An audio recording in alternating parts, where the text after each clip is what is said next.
शादीशुदा लोगों को एक बड़ी सीख देने वाली कहानी। पत्नी ने न जाने क्या किया था कि पति ने उसे एक के बाद एक कई थप्पड़ जड़ दिए। हमेशा हर सिचुएशन को शांति से हैंडल करने वाली पत्नी भी इस बार इतनी अशांत हो उठी कि उसने अपनी चप्पल निकाल कर पति की ओर दे फेंकी। चप्पल पति के बालों को छूते हुए निकल गई। ये किस्सा यहीं पर खत्म हो सकता था, मगर पति ने इसे अपनी मर्दानगी का विषय बना लिया और बात बद से बदतर होती चली गई। रिश्तेदारों ने भी आग में घी का काम किया।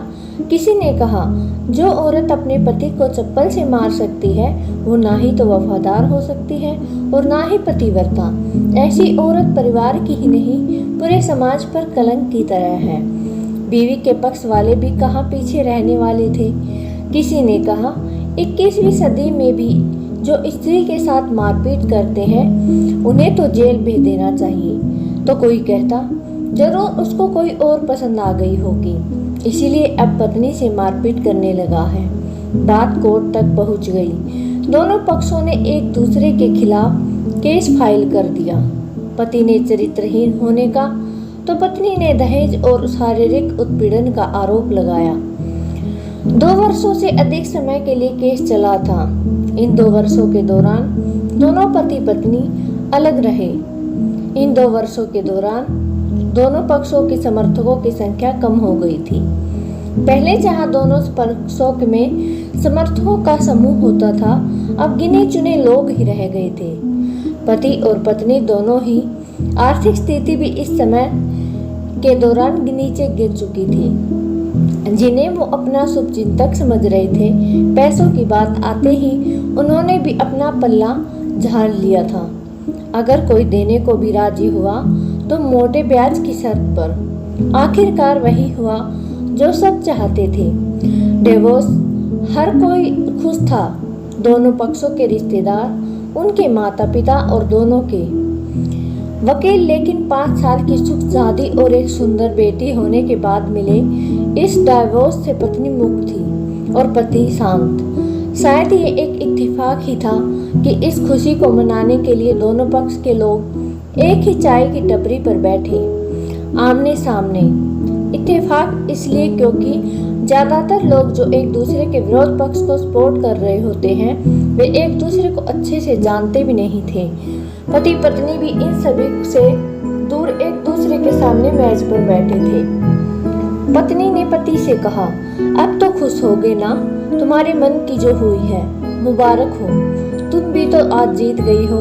मुझसे तलाक तो तुम्हें भी मिल गया है, तुम्हें भी मुबारक हो। पति ने कहा, तलाक को तुम जीत का प्रतीक समझते हो? पत्नी ने पूछा। पति चुप रहा। थोड़ी ही देर के बाद पति ने कहा, मुझे तुम्हें 5 लाख रुपए अभी और हर महीने 8,000 देने का आदेश है।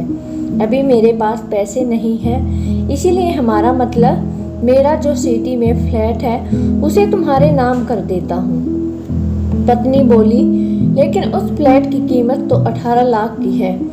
हाँ, लेकिन हमारी बेटी तुम्हारे साथ है और आगे जाके उसके खर्चे भी बढ़ेंगे, तुम्हें थोड़ी आसानी होगी। पति ने कहा, नहीं, मुझे सिर्फ 5 लाख ही देना और तुम हर महीने 8,000 तो देने ही वाले हो, मैं मैनेज कर लूंगी। अगर 5 लाख नहीं है तब भी कोई बात नहीं। पत्नी बोली। दोनों फिर शांत हो गए। पति सोचने लगा, कितनी भोली और समझदार है ये औरत जो कुछ समय पहले तक मेरी पत्नी थी और अब अनजान। ये वही है जो कम से कम खर्चे में घर चलाती और पैसे बचाकर मेरे जन्मदिन पर हमेशा मेरे लिए नए कपड़े खरीद कर लाती। कभी बीमार भी हो जाती तो पैसे बचाने के लिए मुझे मालूम न होने देती और घरेलू नुस्खों से अपना इलाज कर लेती। मगर घर में कोई और बीमार होता तो तुरंत डॉक्टर के पास लेकर जाती। मेरी हिम्मत मारी गई थी कि मैं अपनी झूठी मर्दानगी के चक्कर में इतनी बड़ी गलती कर बैठा। पत्नी के दिमाग में भी उथल पुथल चल रही थी। अभी वह वैसा का वैसा ही है। पहले भी खुद से ज्यादा हमारे बारे में सोचता था और अब भी वही कर रहा है ये आदमी जो मुझे एक्सीडेंट से बचाने के लिए खुद मोटरसाइकिल के आगे कूद पड़ा था और अपनी उंगली तुड़वा बैठा था। पता नहीं कौन सी मनहूस घड़ी में झगड़ा कर बैठी। पति ने मौन तोड़ते हुए पूछा, अब तुम्हारे कमर का दर्द कैसा है? ज्यादा तकलीफ तो नहीं है? पत्नी हल्का सा मुस्कुराई और बोली, अभी भी होता है, अब तो पेट में भी क्रैम्प्स उठते हैं। वो तो होगा ही, तुम योगा कसरत भी तो नहीं करती हो। अब किसी गायनोकोलॉजिस्ट को जरूर दिखा देना। पति ने कहा, तुम बताओ तुम्हारा अस्थमा कैसा है? अब क्या भी दौरे पड़ते हैं? पत्नी ने पूछा। हाँ पड़ते हैं, पहले से ज्यादा, क्योंकि अक्सर इनहेलर भूल जाया करता हूँ। याद दिलाने के लिए तुम जो नहीं हो अब। पति बोला। पत्नी की आंखों में आंसू आ गई। वो बोली, तुम्हें मेरे चरित्र पर सवाल नहीं उठाने चाहिए थे, तो ये परिस्थिति आती ही नहीं। हाँ मैं जानता हूँ तुम बहुत अच्छी हो, मुझसे गलती हो गई, बहुत बड़ी गलती। मैं लोगों के बहकावे में आ गया था। पति बोला, तुमने भी तो मुझ पर दहेज का इल्जाम लगाया। वो बोला, गलत था और इस बात का मुझे भी पछतावा है। पत्नी ने कहा।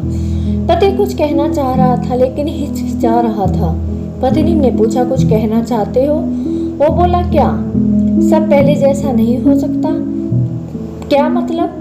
पत्नी बोली, मतलब कि हम फिर से पहले की तरह पति पत्नी बनकर सच्चे दोस्त बनकर नहीं रह सकते? पति बोला।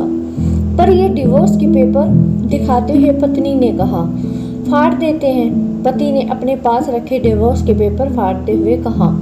पत्नी ने भी अपने पास रखे पेपर फाड़ दिए। सभी हैरान थे, वकील, रिश्तेदार और माँ बाप। पति पत्नी दोनों एक दूसरे के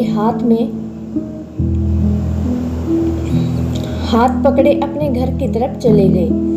तो दोस्तों, ये कहानी उन हर पति पत्नी के लिए बड़ी सीख है जो छोटी छोटी बातों पर लड़ते हैं और इन झगड़ों को बड़ा बना के अलग होने का डिसीजन ले लेते हैं।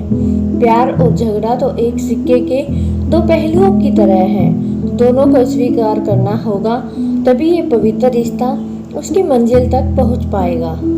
तो दोस्तों, कहानी कैसी लगी हमें कमेंट करके ज़रूर बताना। कहानी अच्छी लगी तो चैनल को लाइक और सब्सक्राइब ज़रूर करना।